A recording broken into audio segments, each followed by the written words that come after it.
bill is prohibiting use, but also controlling. Even marijuana, we've had arguments that there are some medicinal purposes, and we are saying for you to use it for medicinal purposes, you must have a license issued by NDA and is provided for in Section 14. So your concern of how they will use, first of all, Section 11 is dealing with cultivation because it's the real issue here today.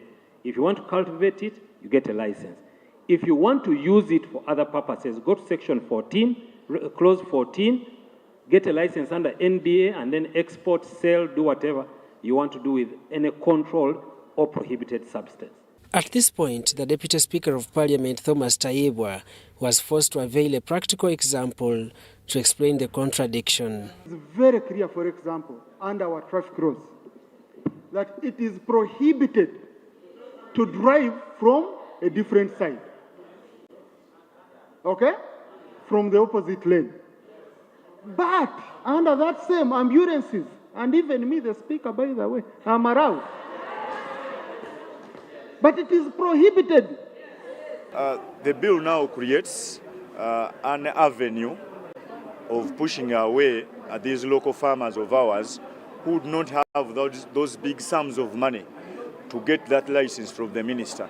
The National Drug Authority, under the new legislation, will keep the register of persons authorized to, among others, sell, import, export or distribute narcotics and psychotropic substance. We have many colleagues who are dying slowly. Their children, they've lost control. So from alcohol and now also social media abuse, our children, social media has become a very big problem for it, I don't know. But it mainly goes back to the parent. Are we doing our job? So I urge all of you honorable colleagues, go back, teach your constituencies. Talk to your parents in your constituencies. The Narcotics and Psychotropic Control Act 2015 was nullified by the Constitutional Court in 2017 on grounds that was passed without quorum. Daniel Mugoya, Gloria Gutabinji, UBC News.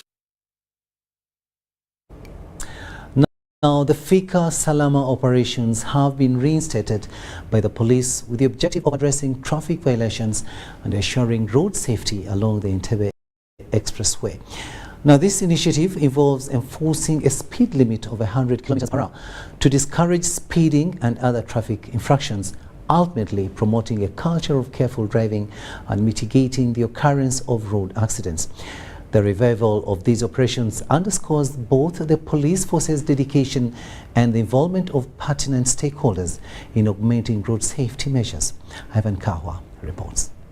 Thank you. Uganda Police Force has started enforcing the Fika Salama operation along the Entebbe Express Highway to curb the indiscipline among drivers who exceed the speed limit of 100 km/h. So we believe that this is going to help us restore sanity, and also we know that it's going to warn other motorists to tone down on speeding.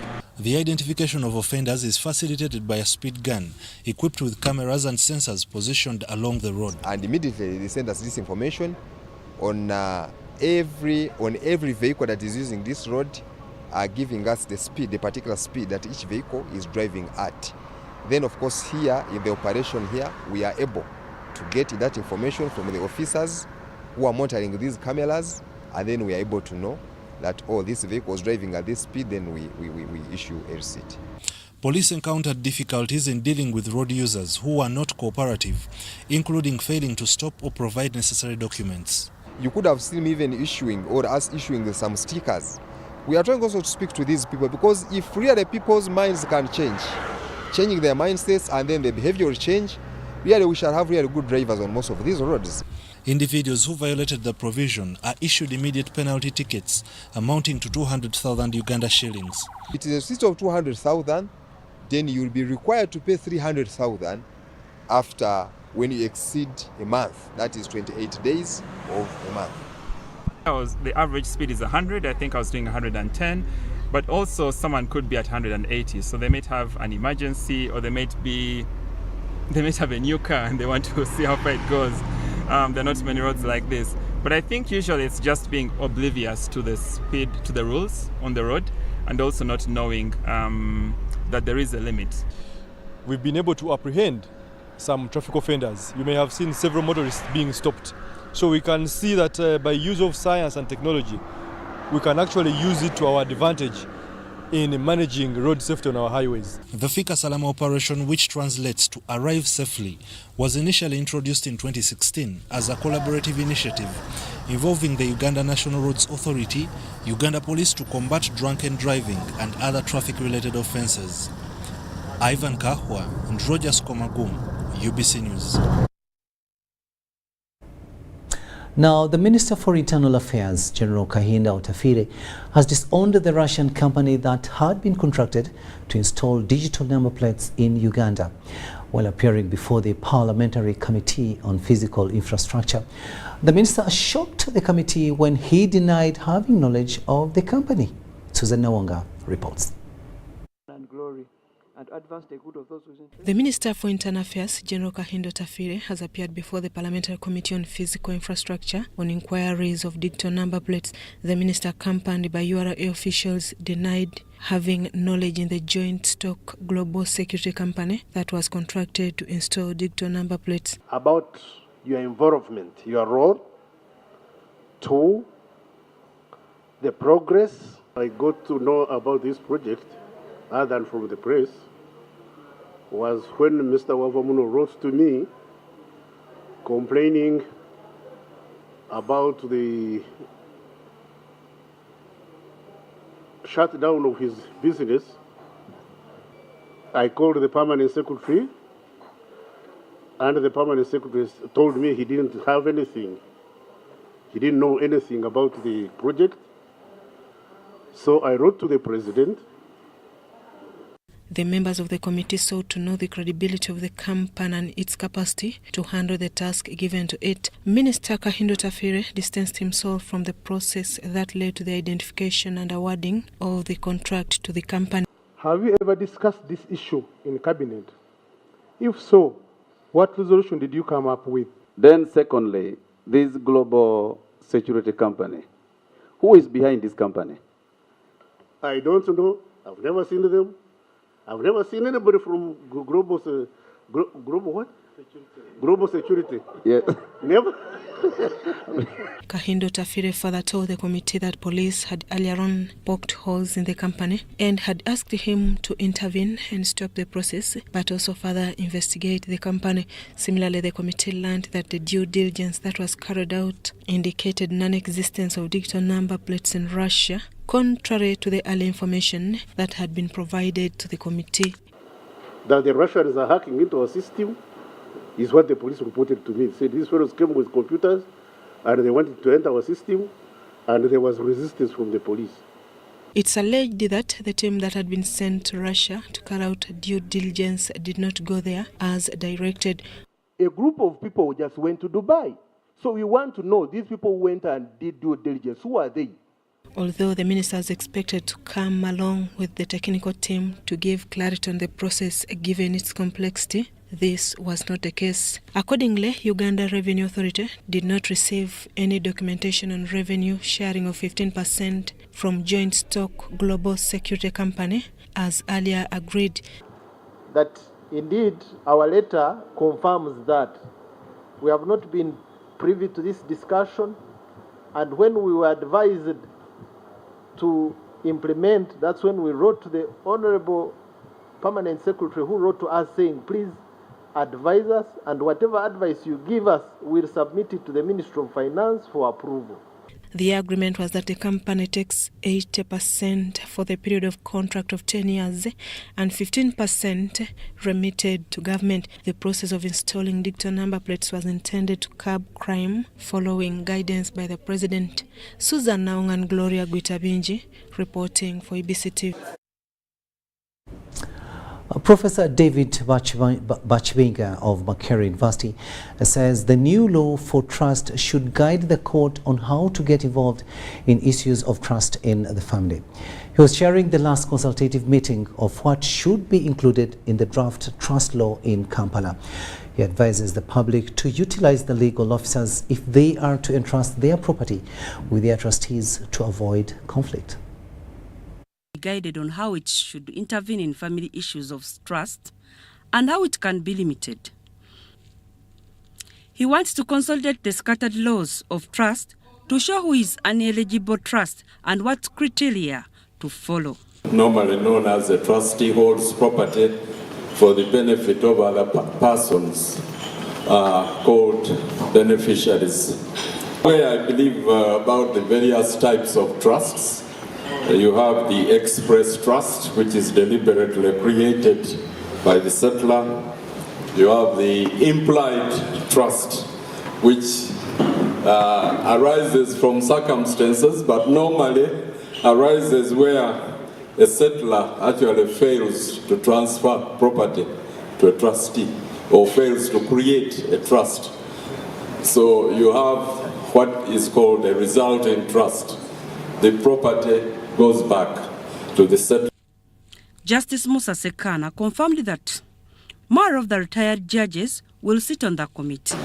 Actually, you are going to witness it, I think, for next month. We are recruiting, or we have brought the retired judges on board. We had a training last week with Kabaddi University. So we are going to be pushing you, even when you want a judgment, we will push you to mediation before maybe retired Justice Wamwine or Wantusi or any of those retired judges to help you resolve your dispute instead of getting into writing judgment. Sometimes the judgment will not solve the problem, however good it may appear. I believe we should emphasize that APR, of course, to avoid clogging also the system. Otherwise, the backlogs and the disputes will remain without the parties benefiting from the trust. Caroline Bunga Idembe of Interreligious Council says the law of trust needs to clearly state when elders entrust religious leaders with land for grandchildren. Abazzukulu nga bajja nga batandika okudda nga nabo bagenda bawandiisa trustee yaabwe ku ttaka lyerimu. So twagala etteeka likyuseemu ekintu ekyo tubeere ne register fenga YRC tugamba babeere ne data. The property of the Islam. To revocation, is it also possible for us to consider renunciation where somebody has accepted and he realizes he cannot manage the responsibilities? Can we consider under what circumstances he can renounce? Now, a world-renowned ethologist, Dr. Jane Goodall, has tipped government to ensure line authorities, conservationists and environmentalists create consensus on collective efforts to conserve and protect wildlife and the habitat. Dr. Goodall is in the country to recruit allies in the chimpanzee conservation campaign and environmental conservation. A renowned British ethologist, Dr. Jane Goodall, has emphasized inviting stakeholders in the conservation sector to reflect and focus on the emerging levels of deforestation in major chimpanzee habitats occasioned by extensive commercial development. But I've got other reasons to hope. There's the resilience of nature. If you fly over Gombe National Park today, you won't see bears anymore. The trees have come back. They're still coming back. Some tree planting, yes, but very often it's the seeds that were lying dormant in the soil. And when nature's given a chance, she will revive. The insects come back after the plants, and then the birds, and then the mammals. And so once again, you start building up biodiversity. And as the forests come back, they help, as you heard, to regulate the temperature and the rainfall. They give us shade, clean air, water, and soil. Dr. Jane Goodall shared her lifetime experience in chimpanzee conservation. With the call that you gave to go to Kampala Island or one of the places in Uganda where there are still wild chimpanzees.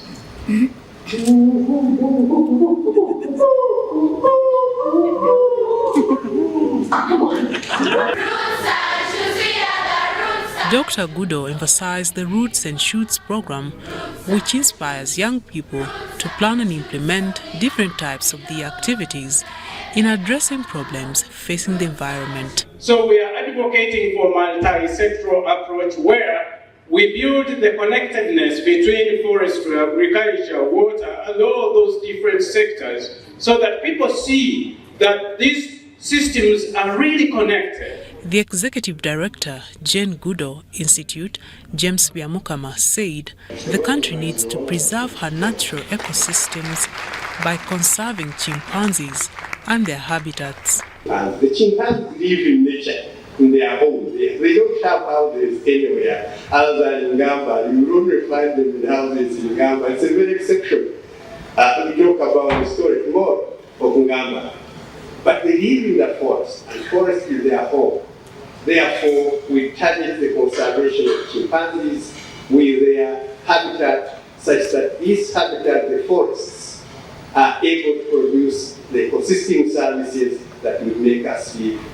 Minister for Tourism John Butime wants responsible authorities to ensure uninterrupted conservation, especially in the Albertine Graben, which is host to wildlife habitats. The loss of the critical habitats not only threatens the survival of our chimpanzee counterparts, but also disrupts the delicate balance of our shared ecosystems. The theme was Partnerships for Coexistence.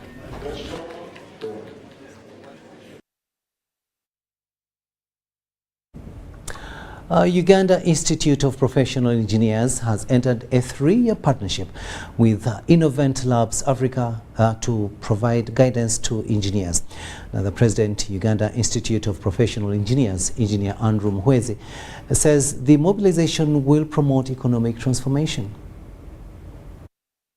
There you go. Can we give a round of applause, ladies and gentlemen? Recently, government launched a digital transformation roadmap with the aim of revolutionizing the country's technological sector. The Uganda Institute of Professional Engineers, a body that oversees engineering standards, wants members to create real-time solutions on day-to-day challenges. You have heard, I'm sure you've heard, that there is a big problem to do with the market for our brains in this country, largely because of post-harvesting contamination. Is this not a problem affecting both the economy and the common man? So we certainly need solutions around post-harvest handling.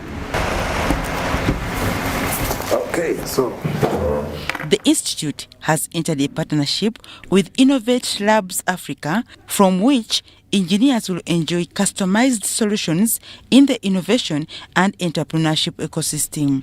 We have several of our members performing the roles maybe as individuals. Now we bring in an institutional platform that can allow our members to come out and develop solutions, first, which are relevant to the agenda of the country, but which are also relevant to the agenda of the global village. This is a 3-year partnership, after which a review follows to inform continuity. We want to also be able to look at strengthening the institutional legal frameworks as far as innovation, intellectual property management is concerned from the engineering fraternity. Patrick Mugisha from Innovate Labs Africa says each party is to leverage on the other's strength to address challenges faced by a layman. But then also, if you look at from the point of at the continental level, you look at Agenda 2063, the Africa we want. So technically, infrastructure, research and development, innovation, education is going to be some of the critical things that this partnership is going to address. Dorcas Kimono, UBC News.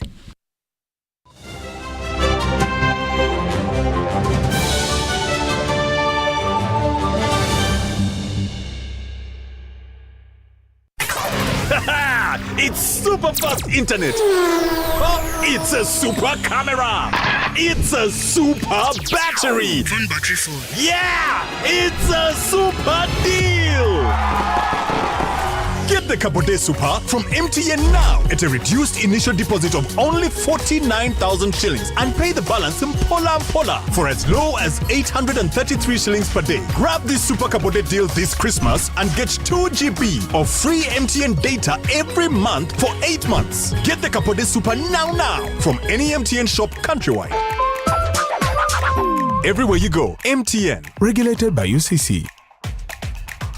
Do you need data collection services, data analysis and reporting, monitoring and evaluation systems? Then contact Mood Technologies, a professional research firm that has provided many organizations with timely research solutions for over 15 years. For more information, visit www.mt.co.ug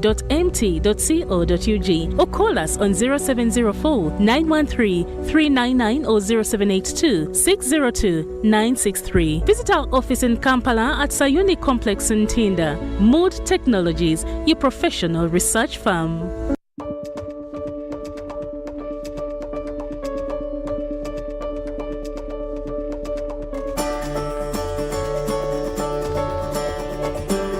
The drilling of development and production wells for the Kingfisher project in Kikube district started in January 2023. While the delivery and assembly of the 3 drilling rigs for the Tilenga project is ongoing. Enabling infrastructure works for the other required facilities, including the central processing facilities, well pads, flow lines, and camps, remain on course.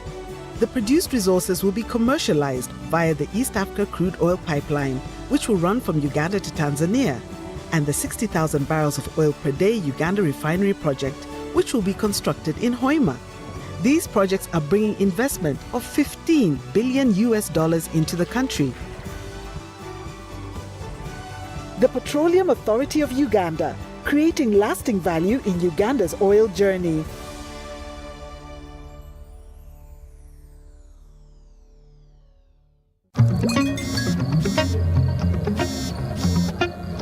Hello, darling. Hi, Granny. What did you do this weekend? Well, on Friday, I went on a science trip with my classmates to Windy to see the gorillas. Then we watched the Cup final in London. Oh. On Saturday, my friends and I met up to hunt some dragons again. Also, I taught the vacuum cleaner and the TV this new dance everyone's doing. They're really getting into it.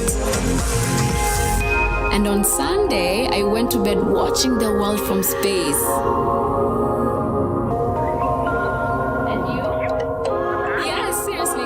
With Airtel 5G's lightning-fast speeds and seamless connectivity, you won't believe what's next. Airtel, a reason to imagine. The Ministry of Finance, Planning and Economic Development, together with International Growth Center, will host the 7th High-Level Economic Growth Forum under the theme, Strengthening Uganda's Competitiveness to Foster Accelerated Economic Growth. The forum will take place on the 24th and 25th of August 2023 at Kampala Serena Hotel.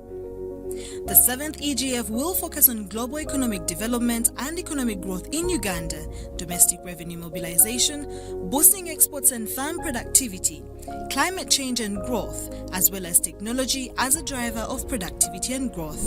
Key speakers of the forum include Oxford University Professor of Economic Policy Stephen Dacon, Honorable Matia Kasaija, the Minister for Finance, Ramadhan Gobi, Permanent Secretary, Ministry of Finance, the President of Uganda, His Excellency Yoweri Kaguta Museveni, will be the chief guest. The 7th Economic Growth Forum will broadcast live on UBC TV and the Finance Ministry communication platforms with the hashtag #7EGFUG.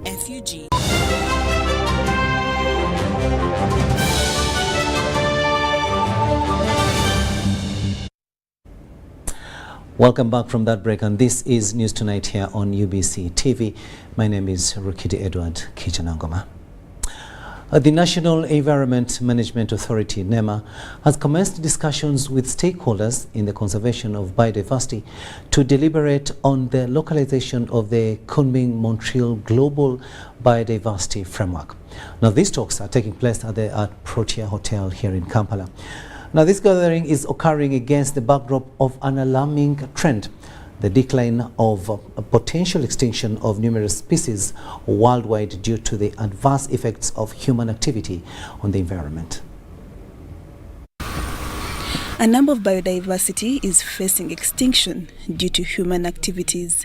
The National Environment Management Authority is engaging stakeholders on conservation to discuss the domestication of the coming Ontario framework. We've brought here stakeholders from government, from civil society, from academia, from private sector to discuss how we are going to work together to implement different targets of the global biodiversity framework in Uganda. It is quite a big framework, but we are not supposed to handle everything.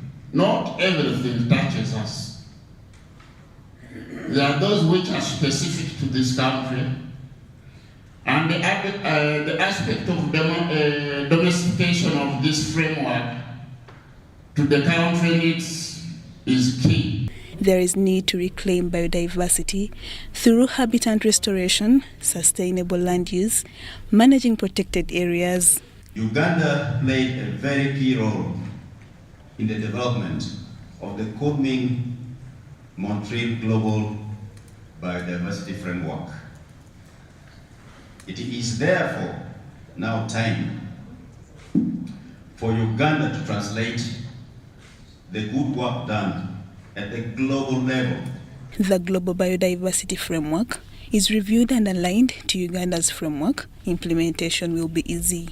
In support of this framework, UNDP is spearheading a global partnership aimed at facilitating countries in optimizing both domestic and international financial sources in support of biodiversity conservation. Section 59 of the National Environment Act 2019 requires NEMA to develop national strategies, plans and programs for conservation and sustainable use of biodiversity.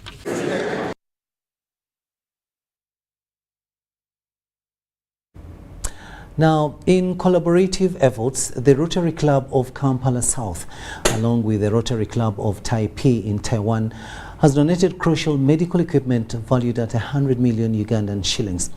The contribution aims to tackle the existing challenges in maternal and child care at Kamuganguzi Health Center 3, situated in Kamuganguzi Sub-County, Undura West constituency in Kabale district.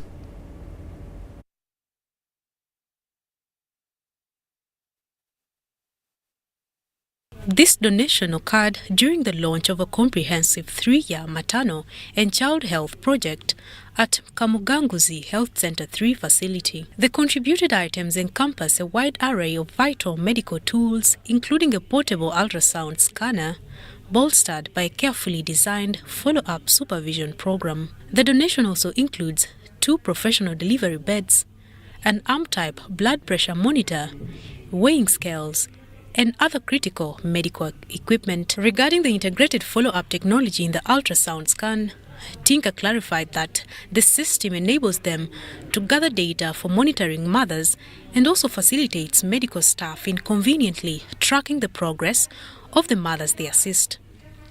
We have an ultrasound scan that will have a software that can monitor, that can capture data to be able to monitor these mothers. The challenges, maybe more onto the advantages that it will have is that when they come for antenatal lessons or whatever it is they come for maternal and child health related, then their records are captured from day one. So then it helps the health center to follow up. The significant challenge posed by the lack of an ultrasound scan machine at the facility, which forces mothers to travel about 22 kilometers to Kabale town for scanning services. The challenges these mothers were facing is that we are not having an ultrasound scan, and therefore they had to look for transport and go to town, either at a regional referral or these private facilities to take the scan. Speaking with some of the mothers receiving antenatal services at the facility, they expressed profound gratitude for the donations from the Rotary clubs, particularly the ultrasound scan machine.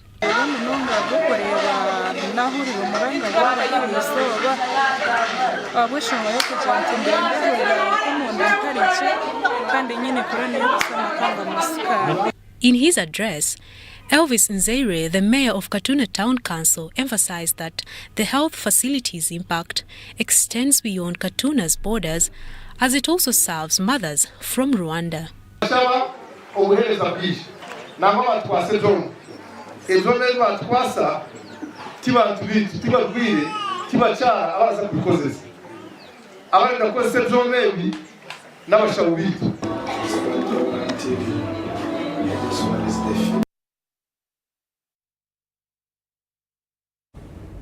Rural-based pastors and evangelists under the umbrella body Truth Defenders Uganda are seeking an appointment with President Yoweri Museveni.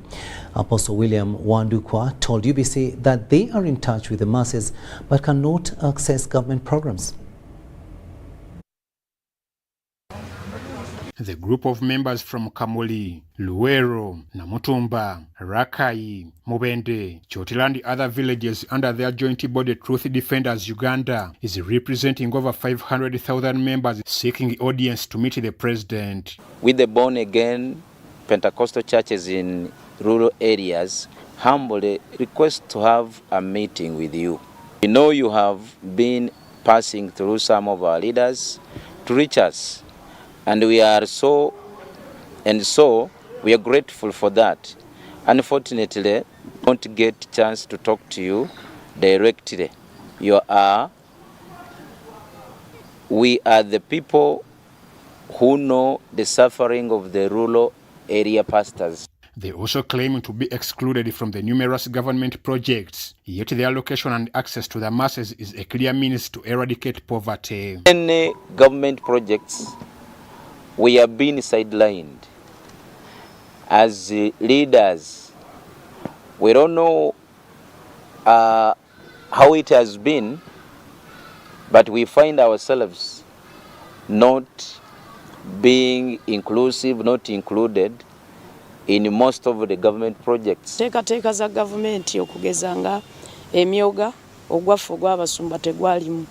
Era naffe twagezaako okujjuza foomu okutuukayo nga batugamba ogw'abasumba tegukola ki teguliimu. Robert Nsereko from God's International Ministries Chikyusa accused the police for mistreatment and preventing them from exercising their constitutional right to worship. Ensonga nyingi nnyo ezitunyigiriza oba ebisoomooza.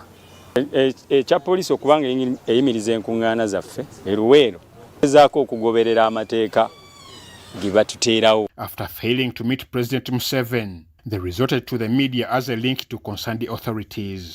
We have tried by writing, because as procedurally, you cannot meet the president unless you have written and sought for the appointment. And if you write and you don't find a reply, you still continue keeping quiet, you be silent, and then probably you look for another way of meeting him. Procedure on seeking audience with the president can be through the RDC, presidential advisor up to the principal private secretary, although the process involves benching. I'm Ivan Juko for UBC. Let's take yet another short break and return with the latest in business.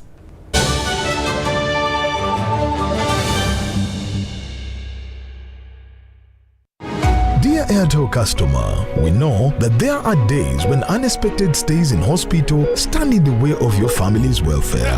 That is why Hospital Center is here to give you up to 100,000 shillings every night you spend in hospital. Hospital Center also offers up to 4 million in funeral benefit. Dial star 185 star 7 star 6 hash to purchase Hospital Center on Airtel Money for as little as 1,000, 3,000 or 5,000 shillings a month. Your cover for the first 1 month is free. Hospital Center is underwritten by Prudential and powered by Turaco. Prudential and Turaco are regulated by the Insurance Regulatory Authority of Uganda. Airtel Money is regulated by the Bank of Uganda. Do you need data collection services, data analysis and reporting, monitoring and evaluation systems? Then contact Mold Technologies, a professional research firm that has provided many organizations with timely research solutions for over 15 years. For more information, visit www.mt.co.ug or call us on 0704 913 399 or 0782 602 963. Visit our office in Kampala at Sayuni Complex in Tinda. Mood Technologies, your professional research firm. Upgrade your lifestyle with the all-new entry-loaded Chillax voice bundles.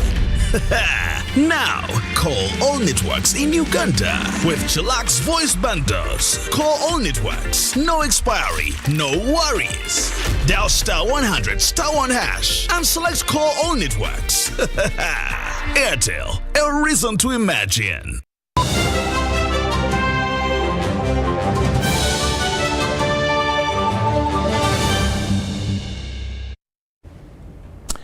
Welcome back. Let's have a look now at the latest in business. The second edition of the Uganda-Kenya Coast Tourism Conference, Excursion and Farm Trip will be held between the 13th to the 14th of September 2023. The event seeks to build synergies and complementarity based on the different tourism products that Uganda and Kenya have to offer. In 2022, a milestone 326,387 Kenyans visited Uganda. This was an increase of over 40,000 tourists from the year 2021. The industry players, led by the Minister of Foreign Affairs and the Minister of Tourism, Wildlife and Antiquities, are organizing the second Uganda-Kenya Coast Conference Excursion and Farm Trip due November 13th and 14th of this year.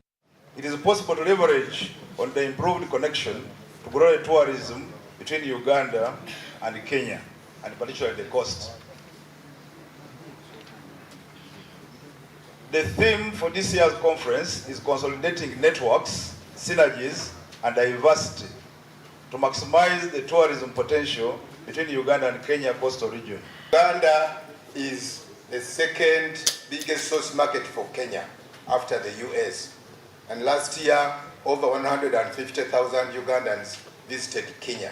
So you can see that the markets of Kenya and Uganda are very important for both markets, and we need to really focus on that. At the unveiling event, sector players from the two sisterly countries called for continued collaboration to consolidate the 2022 achievements and also find new ways of increasing tourism numbers. Our brothers in Kenya and Mombasa at that tend to understand business better than we do, and I must also say have got a much better appreciation of money issues than we do. When you have a partner who is thinking about turnover, return on investment, chances are you'll also find yourself doing much better than we are doing. Yes, Kenya is a big market for Uganda's tourism, but beyond the region, beyond our domestic and regional market, the international market, the trends are changing. It is sustainable tourism. We cannot ignore what is going on with the climate change, the environmental issues we are dealing with. The international tourists beyond the regional market want to hear, want to see package that takes care of sustainability. At Diani, we have one of the best voted sand beach hotels in Africa, which is a haven for sand and water sports seekers. Here you can find luxurious five-star beach hotels. State Minister for Tourism, Wildlife and Antiquities, Martin Mugara, launched the registration exercise at the Ministry of Foreign Affairs in Kampala. Dennis Igoa for UBC News. Now, the Ministry of Agriculture, in partnership with Makerere University, has stepped up training efforts to meet the country's demand for plant doctors. The ministry is currently working with partners to sharpen the skills of agriculture officers to become plant doctors. Upon the successful completion of this training, these youths will reinforce the government extension workers to provide technical knowledge to the farmers in production and pests and disease control. The agriculture sector is estimated to be contributing about 24.1% of the country's GDP. Statistics also indicate that about 70% of Uganda's working population is employed in agriculture. Farmers are, however, faced with various challenges, among which the outbreak of pests and diseases that destroy their crops, low productivity compared to investment, price fluctuation, among others.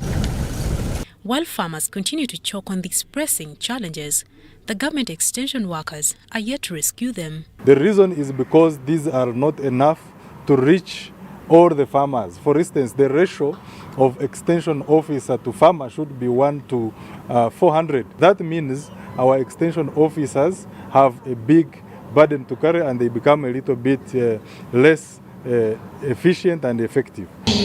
But in a bid to mitigate some of these challenges, the Ministry of Agriculture, together with Rubanga Cooperative, Agritera and Makerere University, with the funding from the Center for Agriculture and Biosciences International, have embarked on training some of youths in Western region to grow them into plant doctors in their respective localities. And the training is very practical, but the practice that they will do out in the field is what will equip them even more.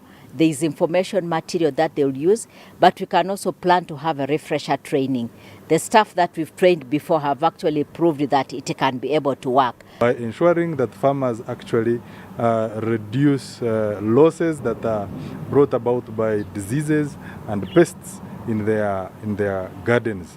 This cuts across all crops for coffee, maize, banana and all the other vegetables. This first cohort of the youth will, by the end of the 3 weeks training, be equipped with practical skills which they will be able to transfer to the farmers with the aim of calming down the attack of pests and diseases, but also boost agricultural production. In summary, we are saying we are creating the next generation of farmers who will feed the next increasing population. So we believe in you and show us that it was the right thing to do by having you here.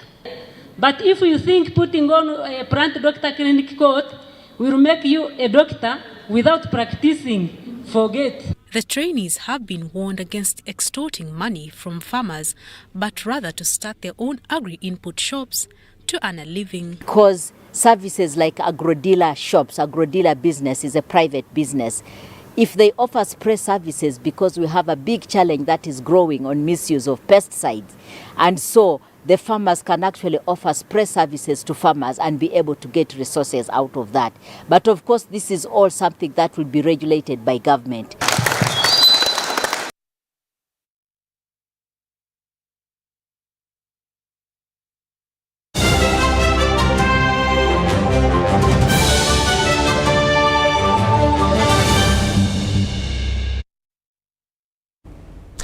Sports news now, and we begin with cricket. After suffering a 3-wicket loss to Tanzania last evening, the Cricket Cranes returned to the pitch today and managed to get a 61 runs win against Rwanda. The team defeated Rwanda in their 4th game of the East Africa T20 Trophy, played at the Gahanga Stadium in Kigali, Rwanda. Uganda took to the crease first with a Simon Sesazi and Roger Mkasa partnership that did not last, as Roger Mkasa was caught on his second ball. Ronald Lutaya came on next but was also caught shortly after posting 17 runs. It was Ronek Patel and Simon Sesazi who joined efforts to pull the score, with each scoring 41 and 44 runs respectively. Other contributors were Alpesh Ramjani, 45 runs, and Kenneth Waiswa, 20 runs, as other players stayed in single digits. In total, Uganda posted 186 runs all out in the first innings. There's a fielder under that one. Catch taken. In the second innings, Uganda had a smooth chase, limiting Rwanda to 125 runs, all out in 15.3 overs. Uganda winning by 61 runs. Alpesh Ramjani picked 4 wickets, David Wawire 3, Captain Brian Masaba 2, and Jonathan Sebanja 1. Alpesh Ramjani, with 4 wickets and 45 runs, was crowned the man of the match. Uganda will now have a rest day tomorrow, the 23rd of August 2023, and will be back in action for a double header against Tanzania and Rwanda on the 24th of August 2023. Grace Joyce Kemigisa, UBC News. President Yoweri Museveni has assented to the National Sports Bill 2023 into law. Now, the new sports law will revolutionize the sports sector from amateur to professional. It was initially tabled for first reading on November 10th, 2022 and passed by the House on March 2nd, 2023. However, the President returned the bill to consider 3 key amendments. Now, these included the composition of the National Council of Sports Board, dismissal of kickboxing and consideration of archery as a sport, and naming of the sports facilities under the control of the National Council of Sports. Minister for Sports will appoint the NCS board members and ensure that the board represents interests from sports federations, government, private sector, persons with disabilities and gender. The National Sports Act, as it is called today, first of all, one of the things is to repeal the 1964 Act. So from the assent of the President, the 1964 Act goes onto shelf. So we have a new law in place. One of the areas addressed is incorporation of sports federations. That once you go to the National Council of Sports as a federation recognized, that creates you into a body corporate that can sue and be sued, own property and be able to trade. In the incorporation, there are 2 sections. There is a federation and association. Of course, the requirements for federations are higher, but we know that there are associations that are growing. So there is a bit of a difference in that. But as we are aware, there are also community sports clubs that could not own property until they were another form. But they're just simple sports community organizations. So today what we have created in the new law is that as sports community, it can be incorporated, run its business on a constitution, elections by the members, but also own property. And we believe this will help so many football clubs, but also other sports clubs throughout the country, to protect the commercial properties of the creators.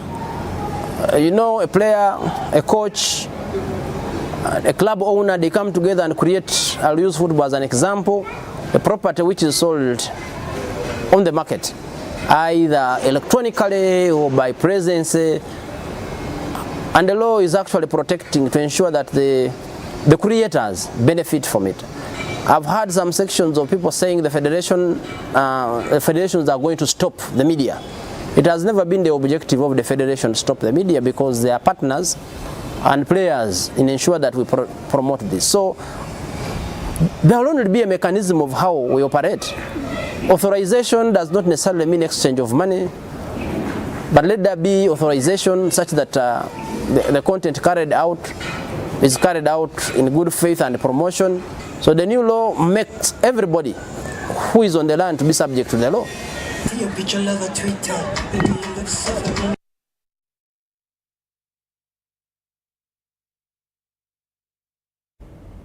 Former President Moses Magogo ending that story there. Now, the 3rd edition of the Uganda National Secondary Schools Kabaddi Championship has opened at Twinbrook School in Kitezi. Now, the championship has attracted 13 schools, as we hear from our reporter John Barnes-Sentamo.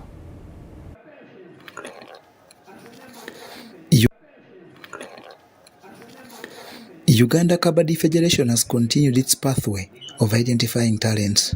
Besides this, we have got Women African Championship, which is coming next month from 7th to 17th here in Uganda. Also, we shall be having the Uganda Corporate Kabaddi League here in Uganda. We shall be having inter-institutions championship, whereby universities will be part of that championship, and at the end of the year we shall be winding up with the East African Secondary School Championship in December. Yes. This they have over the years done through various inter-school competitions, the latest being the 3rd Secondary Schools Championship. Development project that is aimed at promoting talents at different levels, also at the secondary school level. At the same time, we are looking at the best players who will be joining our national team women, since we are having next month African Women Kabaddi Championship here in Uganda. This tournament, hosted at Twin Brook School in Kitezi, has attracted more than 30 schools. In some opening day action, Datamine High School has beaten Rotary High School 37-18, while reigning champions Mulusa Academy Obulenzi edged Kolo SS 50-17. Zino championship zetusoosemu okujjamu ssomero lyaffe era nze nganze kapite nsuubira obuwanguzi nsuubira nti tugenda buwangula. Some of the schools in attendance include Noah's Ark, Bombo Army and St. Peter Senior Secondary School.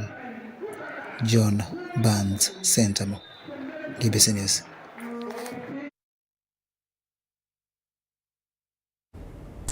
And that's all we had time for. Thank you so much for having kept us company.